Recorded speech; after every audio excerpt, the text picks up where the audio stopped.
오늘은 이 마태복음 25장 14절로부터 30절까지의 말씀을 통해서 달란트의 참된 의미라고 하는 제목을 가지고 여러분들과 함께 좀 말씀을 나눠 보려고 합니다. 제가 최근에 이 유튜브를 보다가 아주 재미있는 영상 하나를 발견했었습니다. 심리학과 교수님이신 이 아주대학교 심리학과 교수님이신 김경일 교수님이라고 하시는 분이 계신데 이분이 아주 재미있는 주제를 가지고 아주 짧게 강연을 하나 하시더라고요. 그 강의의 제목이 무엇이냐 하면 이런 것이었습니다. 상사 앞에서, 나보다 높은 사람 앞에서 작아지는 나를 막아내는 방법이라고 하는 주제의 강의였습니다. 여러분들도 아마 뭐 어떤 콩쿠르를 나가시거나 아니면 어떤 테스트가 있으시거나 뭐 어떤 직위에 있는 분들을 만나게 될 때 조금은 움츠러들거나 위축되는 그러한 모습을 스스로 발견하셨던 적이 있으실 텐데요. 오늘은 그러한 이야기로 한번 좀 시작해 보려고 합니다. 그분이 강의를 하시면서 한 가지 이야기를 해주셨었는데 그것이 뭐였냐 하면 감각이 생각을 좌우한다라고 하는 것이었습니다. 무엇이 무엇을 좌우한다고요? 인간의 감각이 생각을 좌우한다라고 하는 것이었습니다. 실험을 하나 했는데요. 10명의 면접관이 있었습니다. 그런데 5명의 면접관에게는 차가운 콜라가 담겨져 있는 그 컵을 손에 쥐게 하고 면접 장소까지 가게 했습니다. 그리고 다른 5명에게는 따뜻한 커피가 들어있는 그 컵을 손에 쥐어주고 면접 장소까지 가게 했어요. 그러니까 그 면접 장소까지 가기 전까지는 본인들의 손에 컵을 계속 쥐고 있었던 겁니다. 그리고 나서 이 10명의 면접관이 한 명의 면접자를 면접하기 시작하는 겁니다. 근데 결과가 어땠을까요? 여러분들이 잘 아마도 예상을 하고 계시다시피 따뜻한 컵을 쥐고 있었던 면접관들은 앞에 있는 면접자를 따뜻하게 그리고 우호적으로 평가했습니다. 그리고 차가운 콜라를 쥐고 있었던 이 면접관들은 앞에 있는 면접자를 아주 냉정하고 냉철하고 아주 비판적으로 그렇게 면접을 받던 것이죠. 그러니까 어떤 촉각이 그 사람들의 생각에 영향을 미쳤던 것이라고 할 수 있는 겁니다. 그리고 그분이 말씀하시면서 시각적인 것도 사람의 생각을 좌우한다 이야기를 하면서 하나의 팁을 주었는데 이런 팁을 주었습니다. 만약 당신이 누군가 당신보다 직급이 위에 있는 사람을 만나게 될 때 위축되고 싶지 않다면 그 사람보다 높은 사람처럼 미리 한번 행동을 해보고 있으라라고 하는 거예요. 굉장히 유치해 보이지만 만약 그 사람과 만나는 장소에 미리 먼저 나가 있다가 내가 그 사람보다 더 높은 사람인 것처럼 이렇게 앉아 있거나 제스처를 취하면 실제로 그것이 도움을 준다 하는 것이었습니다. 시각적인 것이 사람의 생각에 영향을 주었다라고 하는 것이죠. 굉장히 재미있게 그 영상을 보는데 문득 제게 이런 생각이 들었습니다. 우리도 어떤 이런 영적인 감각이라고 하는 것이 있어서 우리가 그리스도인으로서 삶을 살아갈 때 어떤 환경이나 사람에 좌우되지 않고 흔들리지 않고 평안하게 삶을 살아갈 수 있으면 참 좋을 텐데 하는 생각이 들었습니다. 아마 여러분들도 저와 같이 내가 그리스도인으로서 삶을 살아가면서 어떤 환경이나 사람에 굴하지 않고 나라고 하는 주체적인 정체성을 가지고 삶을 살아가면 참 좋을 텐데 왜 그게 잘 안 될까 하는 의문이 드시는 분들도 계실 수도 있겠습니다. 근데 하나님께서는 우리에게 그 어떤 곳에도 흔들리지 않는 믿음이라고 하는 것을 주셨습니다. 하나님께서는 예수 그리스도를 믿는 자에게 하나님께서 그를 사랑하시고 세상을 창조하신 하나님께서 그 예수 그리스도를 믿으면 세상에 내가 모든 것을 너에게 허락해 주겠노라고 약속하셨던 것이 바로 하나님의 우리와의 약속이었습니다. 고로 우리가 기억해야 할 것이 있다면 하나님께서 분명 우리에게 한 가지의 어떤 그런 키를 주셨다라고 하는 겁니다. 흔들리지 않는 반석과도 같은 믿음, 키 주셨다라고 하는 겁니다. 그걸 3글자로 표현한다면 저를 따라서 이렇게 이야기해 보겠습니다. 자존감이라고 하는 단어를 혹시 들어보셨습니까? 자존감 뜻이 무엇인가요? 스스로를 존귀하게 여기는 마음, 스스로를 존중할 줄 아는 마음이 자존감입니다. 자존감은요, 절대적인 가치입니다. 어떤 사람이나 환경에 좌우되지 않습니다. 우리가 하나님을 사랑하고 예수 그리스도를 믿으면 그 어떤 것에도 굴하지 않을 줄 믿으시기를 바랍니다. 우리에게는 그러한 믿음이 좀 있어야 되겠습니다. 그런데 자존감과는 대비되는 하나의 또 개념이 있는데 바로 자존심입니다. 자존심은 상대적인 가치입니다. 그래서 만약 나는 내가 굉장히 잘한다라고 생각을 하고 삶을 살아가고 있는데 내 바로 옆에 있는 친구가 나보다 무언가 더 좋은 능력을 가지고 있거나 무언가 빼어난 어떤 그런 탤런트가 있는 것을 보게 되면 어떻게 될까요? 소위 쪼그라듭니다. 미치게 되게 된다라고 하는 거죠. 상대적인 개념입니다. 자존심. 내가 어떤 환경이나 사람에 좌우되는 것, 바로 자존심이라고 하는 거죠. 고로 우리는 자존심으로 삶을 살아가야 하는 것이 아니라 무엇으로 삶을 살아가야 하는 것일까요? 자존감으로 삶을 살아가야 하는 것입니다. 그럼 자존감은 무엇으로 형성되어 있느냐? 바로 달란트라고 하는 것입니다. 무엇으로 형성되어 있다고요? 달란트입니다. 오늘 제가 여러분들에게 알려드린 이 달란트에 대한 참된 의미를 통해서 여러분들이 그 어떤 것에도 흔들리지 않고 그리스도인으로서 힘찬 삶을 살아내시기를 간절히 소원합니다. 오늘 본문에는 여러분들이 굉장히 잘 아시는 이야기가 나옵니다.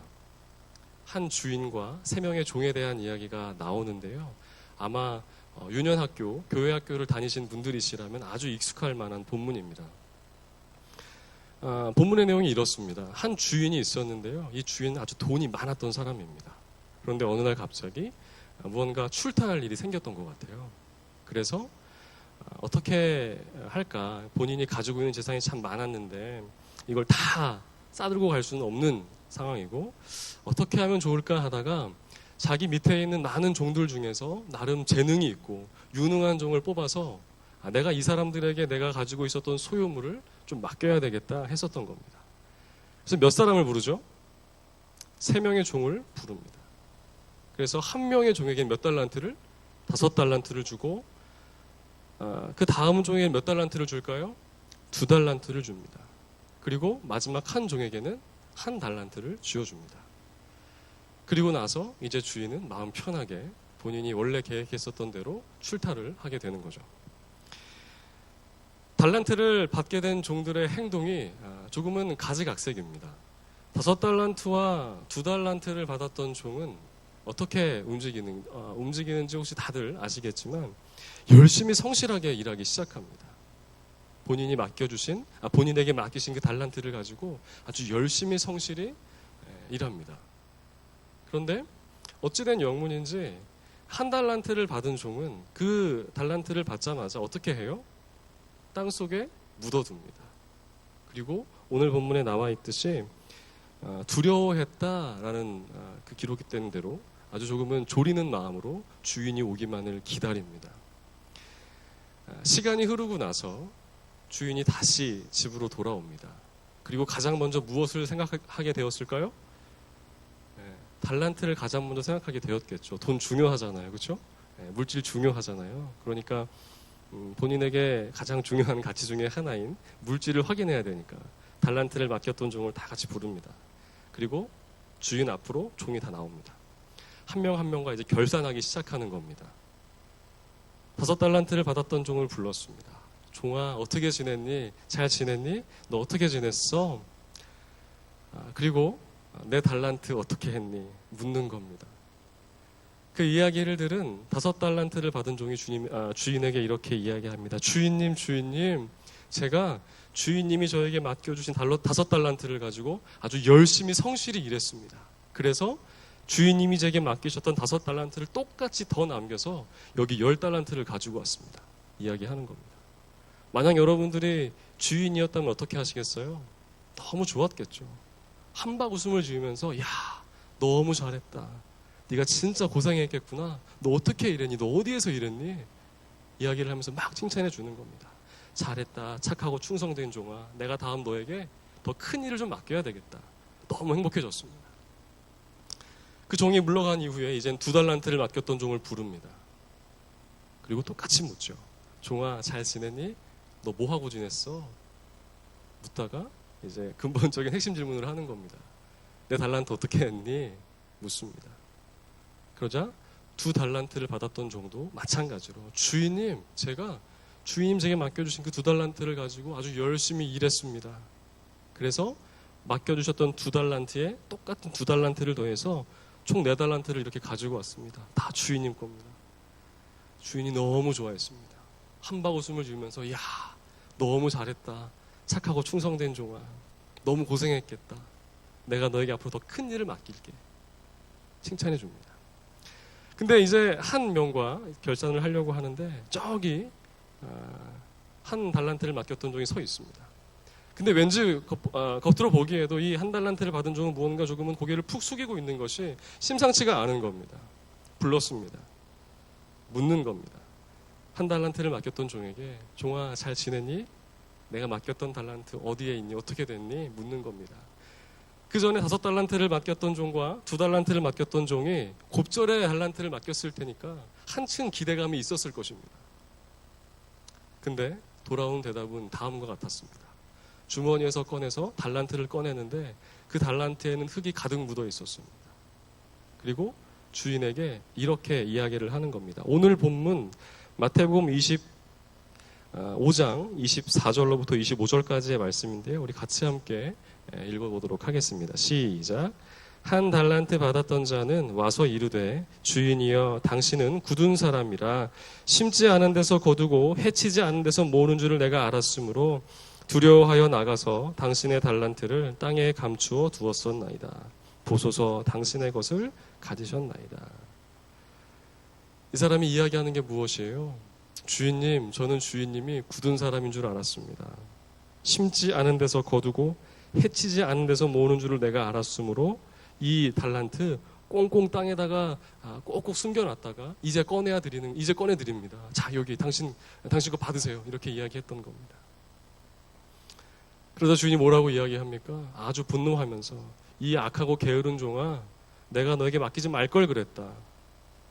너 그 달란트 1이 내. 그리고 5달란트를 남겼던 또 2달란트를 남겼던 사람들에게 그 달란트를 갖다 주라고 이야기합니다. 그리고 오늘 본문이 그렇게 마무리가 되는 것이죠. 오늘 본문을 통해서 우리가 기억해야 할 것이 있다면 왜 한 달란트를 받았던 사람이 그렇게 행동했을까 하는 겁니다.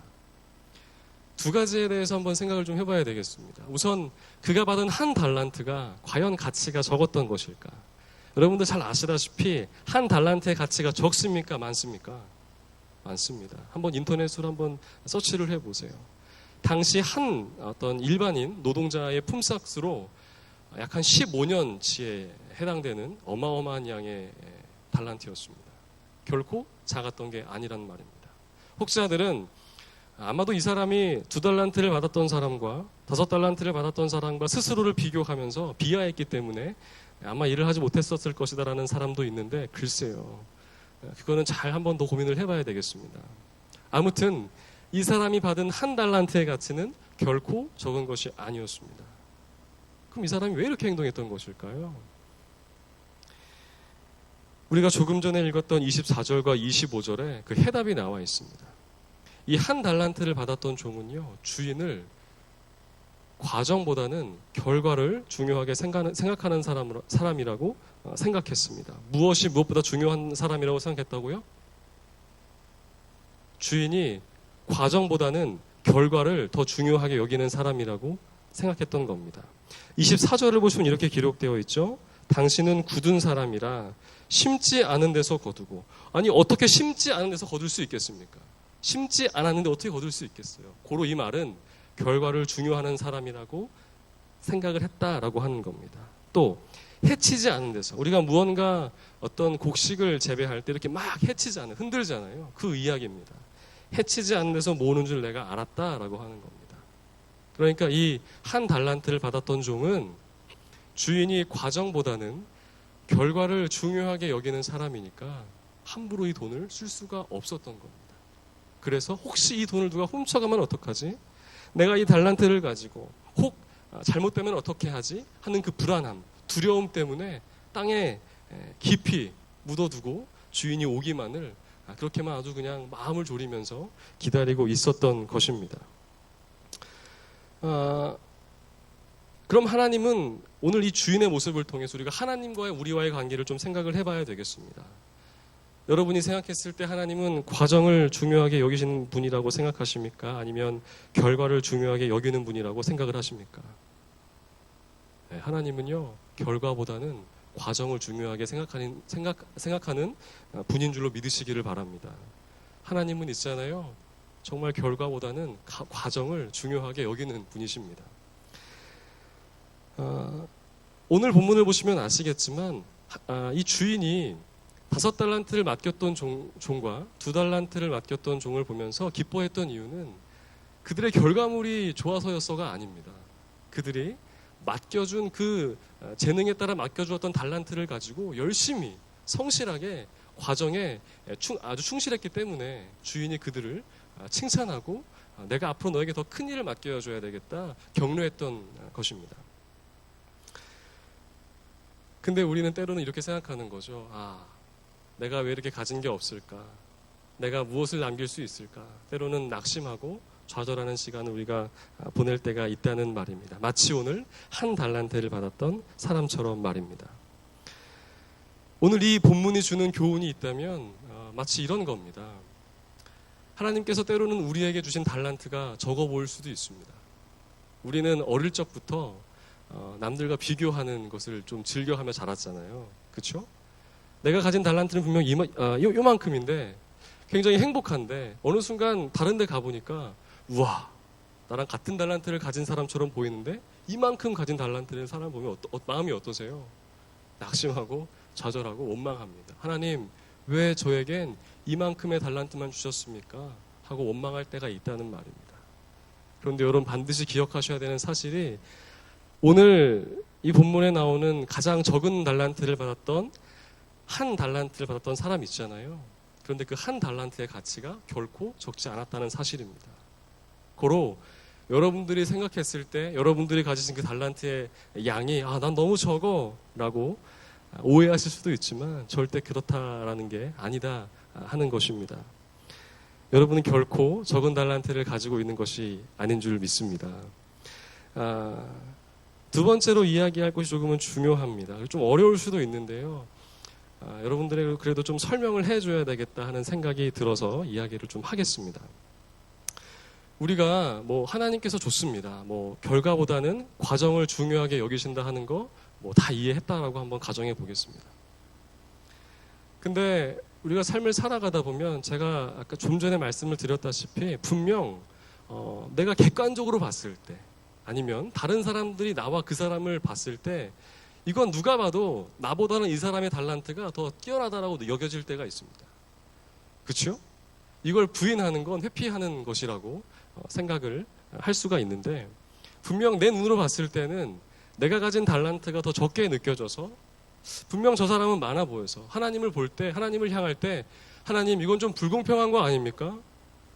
왜 불공평한 거 아니에요 하나님? 하나님 분명 공평하시다고 했는데 왜 저에겐 이만큼의 아주 적은 달란트를 주시고 저 사람에게 많은 달란트를 주셨습니까? 하고 여겨질 때가 있다는 말입니다. 그걸 부인할 수는 없습니다. 그렇죠? 그럼 우리가 그 하나님께서 재능대로 주신 그 달란트를 가지고 살아가는 이 세상 속에서 어떻게 그러한 것을 받아들여야 되는가? 이게 중요한 겁니다. 이 생각을 이해하기 위해서는 소위 하나님 나라의 관점이라고 하는 것을 여러분들이 잘 아셔야 됩니다. 무슨 관점을 잘 아셔야 된다고요? 하나님 나라의 관점을 잘 이해하셔야 됩니다. 여러분, 하나님의 나라가 어디에 있다라고 생각을 하십니까? 다윗이 우리가 하나님의 나라 어떻게 갈 수 있을까요?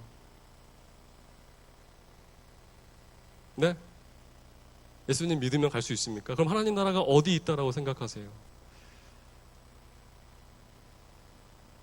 네, 뭔가 시험 보는 분위기가 죄송합니다. 좀 더 제가 부드럽게 이야기를 했었어야 되는데 다른 분에게 한번 질문해보고 한번 생각해 보세요. 우리 사랑하는 재찬 씨는 어떻게 생각하세요? 하나님의 나라가 어디에 있다라고 생각하세요? 어디에 있다고요? 이야. 오늘 제가 여러분들께 나누었던 누가복음 2부 예배 때 본문에 나왔던 누가복음 17장 20절과 21절에 보시면 지금 재찬 씨가 이야기한 그 정답이 나와 있습니다. 하나님의 나라가 우리들의 마음에 있다 이야기하십니다. 우리가 일반적으로 생각을 할 때 하나님의 나라는 죽어서 가는 곳이라고 생각합니다. 그리고 아주 저 멀리 어딘가에 아주 아득하게 있는 곳이라고 생각을 합니다. 그런데 여러분 잘 기억하셔야 됩니다. 여러분 우리가 지금 살아가는 바로 이곳이 바로 하나님의 나라입니다. 여기가 어디라고요? 굉장히 황당한 표정을 지으시는데 여러분 우리가 살아가고 있는 바로 이 땅이 하나님의 나라입니다. 제가 왜 그런지 설명을 해드릴게요. 구약시대에 많은 선지자들이 예언을 했었습니다. 훗날 메시아가 이 땅 가운데 오실 것인데 그가 이 땅 가운데 오면 아픔도 사라지고 슬픔도 사라지고 전쟁도 사라지고 기근도 사라질 것이고 모든 그리스도의 백성들이 평안하게 행복하게 누릴 수 있는 날이 올 것이다 라고 예언했습니다. 근데 실제로 2000년 전에 누가 왔습니까? 하나님의 아들이신 예수님이 오셨습니다. 그리고 그가 3년간의 공생애를 마치시고 십자가의 날을 돌아가신 이후에 다시 부활하셔서 승천하셨습니다. 그런데 지금 2000년이 지난 여전히 우리에게는 전쟁도 있고 기근도 있고 슬픔도 있고 아픔도 있습니다. 그럼 뭡니까? 예수님 하나님의 아들 아니었던 겁니까? 그 메시아가 아니었던 거예요? 아니에요. 예수님은 메시아가 분명 맞습니다. 그리고 하나님의 아들이 맞습니다. 그런데 왜 2000년이 지난 지금도 왜 여전히 우리에게는 전쟁이 있고 기근이 있고 아픔이 있고 슬픔이 있는 것입니까? 거기에 우리가 해야 할 역할이 있는 것입니다. 예수께서 이 땅 가운데 오심으로 하나님의 나라가 이미 시작이 됐습니다.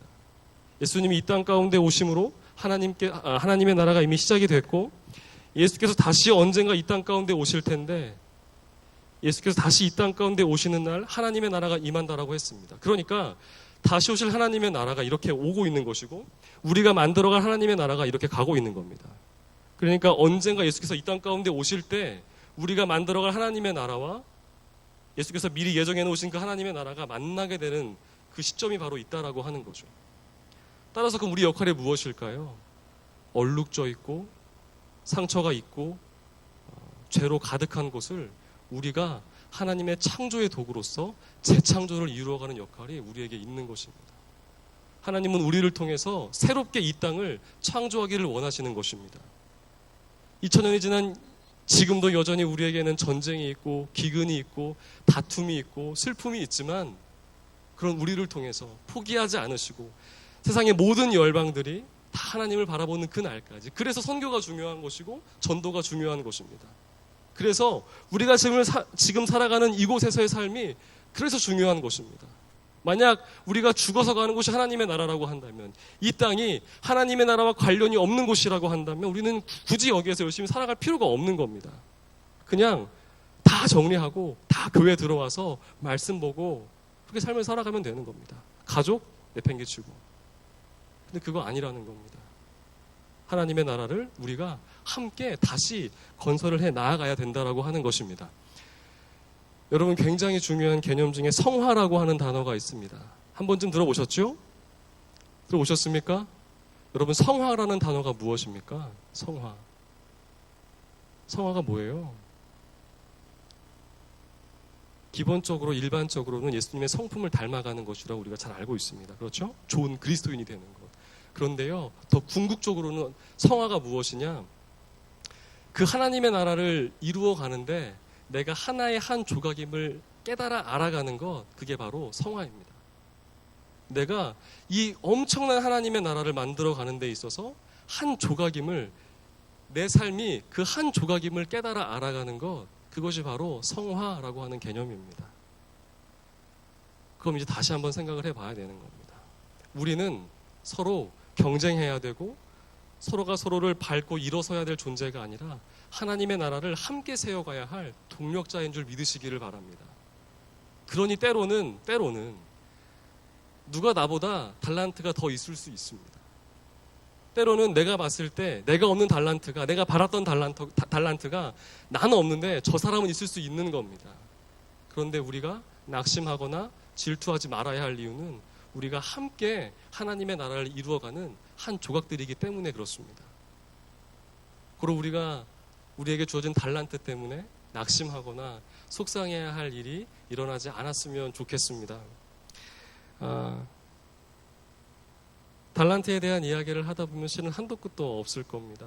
그리고 제가 아무리 여러분들에게 이야기를 드려도 난 달란트가 없어. 난 너무 무능해. 주변엔 잘하는 사람들이 너무나도 많아. 그런 마음 드실 수도 있겠습니다. 그러나 여러분, 그럴 때마다 하나님이 여러분을 얼마나 사랑하시는지를 잊으시면 안 되겠습니다. 하나님은 여러분을 너무나 사랑하시고 여러분 각각의 사람들을 각각의 하나님의 계획에 맞게 다 예비해 놓으시고 창조해 주셨습니다. 때로 마음이 어려울 때마다 자존감, 하나님이 나를 사랑하신다. 그리고 내가 가지고 있는 달란트가 결코 적지 않다. 그리고 때때로 남들과 비교하는 마음이 생길 때마다 우린 같이 함께 하나님의 나라를 세워가는 사람들이지 생각을 하시면서 더 격려해 주시고 더 제가 가진 달란트가 몇 개니 내가 가진 달란트가 몇 개다 이야기하는 것이 아니라 우리가 다 같이 달란트를 가지고 하나님의 기둥을 세워가는 사람들이지라고 권면해 주시는 그런 사랑 많으신 여러분들 다 되셨으면 좋겠습니다. 마지막으로 결론을 맺겠습니다. 달란트를 우리가 이야기할 때 기억할 것이 있다면 몇 개의 달란트를 가지고 있는 것이 중요한 것이 아니다라고 하는 겁니다. 우리가 몇 개의 달란트, 얼마만큼의 달란트를 가진 것이 중요한 것이 아닙니다. 달란트가 나에게 있다라고 하는 사실을 믿는 것과 그 달란트를 통해서 일하실 하나님의 놀라운 계획을 믿는 것, 바로 이 두 가지 사실을 반드시 여러분들이 기억하셔야 되겠습니다. 달란트를 잘 이해하고 삶을 살아가는 이에게 하나님의 나라가 임할 줄 믿습니다. 아까 우리 재찬 형제가 정말 멋진 이야기를 해줬어요. 재찬 형제 마음에 하나님의 나라가 있대요. 근데 그게 정말 맞거든요. 우리 한 사람 한 사람을 통해 하나님의 나라가 임하거든요. 그 사실을 기억하고 절대 다른 사람들 앞에서 쫄지 마시고 다른 사람들 앞에서 위축되지 마시고 다른 사람들 앞에서 난 부족해 자책하지 마세요. 하나님 너무 속상해하세요. 그 사실 잊지 마시고 매일매일 주어진 달란트를 행복한 마음으로 여기시고 여러분들이 주어진 그 달란트를 손에 꽉 움켜주시고 행복한 마음으로 그리스도인으로서 삶을 살아내시기를 간절히 소원하겠습니다. 기도하겠습니다. 참 좋으신 우리 아버지 하나님 감사합니다. 때로 우리가 삶을 살아가면서 남들과 비교할 때에는 내 달란트가 너무나 볼품없어 보이고 가치가 없이 여겨져서 때론 하나님을 원망하고 불평할 때가 있었음을 주님 기억하게 됩니다. 그러나 하나님, 우리가 하나님의 나라를 함께 세워가는 동력자임을 잊지 않게 하셔서 우리가 서로가 서로를 격려해주고 또 서로가 서로를 의지하며 함께 나아갈 수 있게 도와주시사 우리를 통해 한 사람 한 사람을 통해 하나님의 나라가 임하는 그 역사가 우리 모든 지체들의 삶 가운데 충만하게 하여 주시옵소서. 감사드리며 이 모든 말씀 우리 주 예수 그리스도의 이름으로 기도드립니다. 아멘.